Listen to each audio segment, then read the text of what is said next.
नमस्कार, मी पंजाब डक या ठिकाणी महाराष्ट्रातल्या शेतकऱ्याला अंदाज देणार आहे। काय होईल की राज्यामध्ये बऱ्याच बातम्यांमध्ये पाऊस येणार अशा खूप चर्चा चालू आहे। तर राज्यातल्या सर्व शेतकऱ्याला सांगू इच्छितो की राज्यामध्ये 7 तारखेच्या नंतर पाऊस काय येणार नाही, थंडी येणार आहे, म्हणून हा अंदाज खास करून महाराष्ट्रातल्या शेतकऱ्यांनी लक्षात घ्यायचा। राज्यात ठिकठिकाणी 7 तारखेला थंडी जाणवणार आहे, धुकं येणार आहे, धुई येणार आहे, म्हणून हा देखील अंदाज महाराष्ट्रातल्या सर्व शेतकऱ्यांनी लक्षात घ्यायचा।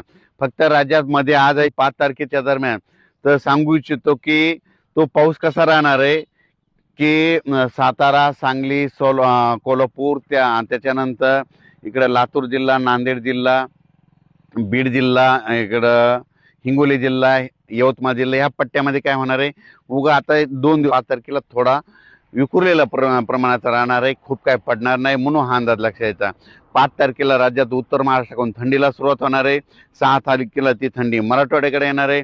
7 तारखेला संपूर्ण महाराष्ट्र आपण टाकणार आहे।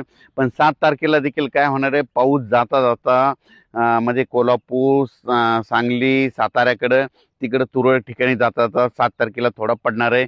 फक्त काही जिल्ह्यातच पडणार आहे, उगा 2-4 जिल्ह्यातच पडणार आहे, म्हणून हा अंदाज लक्षात घ्यायचा। फक्त राज्यात मात्र आता खूप मोठा काही पाऊस येणार नाही। 7 तारखेपासून राज्यात थंडी येणार आहे। हरभरा पेरायचं असलं तर पेरू शकता, गहू पेरायचं तर ते देखील पेरू शकता। द्राक्ष बागायतदार शेतकऱ्यासाठी आनंदाची बातमी म्हणजे आज 5-6 तारखेला चांगलं सूर्यदर्शन होणार आहे, तुम्ही फवारण्या करू शकता, म्हणून हा अंदाज लक्षात घ्यायचा। वीट उत्पादकांना देखील आनंदाची बातमी, राज्यातला पाऊस 7 तारखेपासून निघून जाणार आहे, म्हणून हा देखील अंदाज लक्षात घ्यायचा। 7 तारखेला पावसाळा संपला म्हणून हे जाहीर होणार आहे, म्हणून हे देखील सर्व शेतकऱ्यांना लक्षात घ्यायचं। म्हणजे सांगायचं झालं तर 7 तारखेपासून राज्यात थंडीला सुरुवात होईल, ठिकठिकाणी थंडी जाणवेल। 8ला थंडी आणखीन वाढत जाणार आहे, 9 पासून आणखीन खूप वाढत जाणार आहे। 10-11ला सगळ्या राज्यातले सर्वांना स्वेटर घालावं लागते अशी थंडी येणार आहे, म्हणून हा अंदाज लक्षात घ्यायचा। आणखीन ह्या 3 दिवस काय परिस्थिती आहे, काही जिल्ह्यामध्ये तुरळक ठिकाणी विखुरलेल्या स्वरूपाचा भाग बदलत पाऊस पडणार आहे, सर्वदूर काही पडणार नाही, म्हणून हा अंदाज लक्षात घ्यायचा।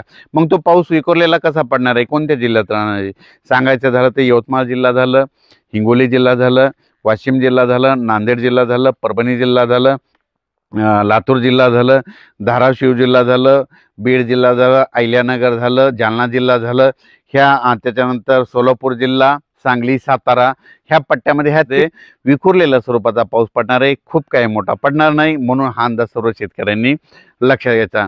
मग राज्यामध्ये थंडी कशी सुरू होणार आहे, तर सर्वप्रथम सांगू इच्छितो की राज्यात थंडी एकदम सगळीकडे येत नसते, पण कशी सुरुवात होते, राज्यात आपल्या महाराष्ट्राकडे उत्तरेकडून थंडीला सुरुवात होते। म्हणून राज्यात नेमकी थंडी कशी होणार आहे, उत्तरेकडून म्हणजे सांगायचं झालं तर 5 तारखेला म्हणजे नंदुरबार जिल्हा झालं, नाशिक जिल्हा झालं, निफाड तालुका, त्याच्यानंतर धुळे जिल्हा झालं, जळगाव जिल्हा झालं, इकडं मलकापूर, नांदुरा, बुलढाणा घाटाच्या खाली, त्याच्यानंतर खामगावच्या त्याच्यानं पलीकडे अकोला, तेलारा, अचलपूर, दर्यापूर, मोर्शी, अमरावती, वर्धा, भंडारा, नागपूर ह्या पट्ट्यामध्ये 5 तारखेलाच राज्यामध्ये थंडी थोडी जाणवायला सुरुवात होईल आणि त्या दिवशी धुकं देखील येईल, धुळी देखील येईल, म्हणून हे लक्षात येतं।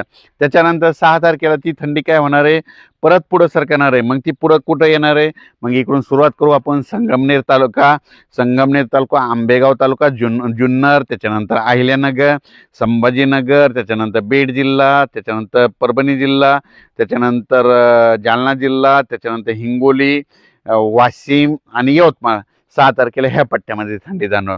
7 तारखेला ती थंडी आणखीन परत पुढं सरकणार, म्हणजे दक्षिणेकडे थंडी येणार। मग 7 तारखेला कुठे येणार आहे, मग 7 तारखेला पुणे जिल्हा, सातारा, सांगली, सोलापूर, कोल्हापूर, त्याच्यानंतर धाराशिव जिल्हा, सोलापूर जिल्हा, पंढरपूर तालुका, त्याच्यानंतर इकडं लातूर जिल्हा, बीड जिल्हा, परभणी, असं नांदेड, हिंगोली, यवतमाळ, असे धर्माबाद ह्या पट्ट्यामध्ये काय होईल 7 तारखेला येईल। परत ती 8 तारखेला थंडी काय होणार आहे, तेलंगणाकडे जाणार, तेलंगणा, कर्नाटककडे जाणार आहे। त्याच्यानंतर 9 तारखेला संपूर्ण तेलंगणातून आंध्र प्रदेश आणि कर्नाटक ह्या तिन्ही राज्यामध्ये तिकडे देखील थंडी होईल आणि 9 तारखेला बरेच म्हणजे जवळपास केरळपर्यंत ती थंडी जाणार आहे, म्हणून हा अंदाज लक्षात यायचा। आणि बऱ्याच शेतकऱ्याचे असे फोन आहेत, मग यानंतर पाऊस येईल का? तर माझी सर्व शेतकऱ्याला आनंदाची बातमी, 7 तारखेच्या नंतर आपल्या महाराष्ट्रात परत पाऊस काय येणार नाही. उलट थंडीत वाढत जाणार. 7च्या नंतर 8ला आणखीन थंडी वाढेल, 9ला जास्त, 10ला 11, 12, 13, 14, 15, 16, 17 असं जसे जसे दिवस वाढत जाईल तशी तशी थंडी वाढत जाणार आहे. म्हणून हा अंदाज लक्षात येता. 7 तारखेला राज्यातला पाऊस निघून जाणार आहे. म्हणून ही सर्व शेतकऱ्यासाठी आनंदाची बातमी. धन्यवाद.